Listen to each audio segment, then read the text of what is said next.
Uy, dakay gayon dita. Guilty na ka detoy. Sino dyan yung mga palaaway sa jowa? O kaya laging nag-overthink or laging nakikipag-away?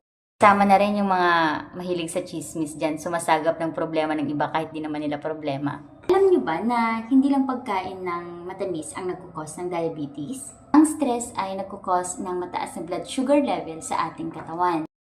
Ganito kasi yan. Kada ini-expose natin ang mga sarili natin sa sobrang stress, tumataas ang dalawang hormone na tinatawag nating cortisol at adrenaline. Gagawin ngayon ng liver natin ay magproproduce ng sobrang daming glucose kasi iniisip ng brain natin na kailangan natin ng energy to fight a certain situation.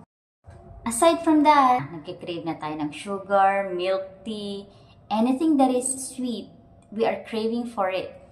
Ang problema, hindi naman talaga tayo tumatakbo or gumagawa ng any other activity. Nag-iisip lang tayo.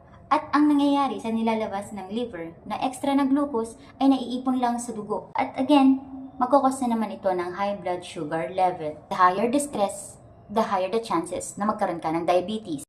Isong unga ni mamang mukit, ibagam nga, uy madi ka unay. Diabetes data. Tandaan natin guys na hindi lahat ng matatamis nagkukos ng diabetes. Pero for sure, if you're stressed, that can predominate you to become a diabetic person. Thank you for watching. Ano sa inyo tagbuyat yung video kakabsat? See you next time!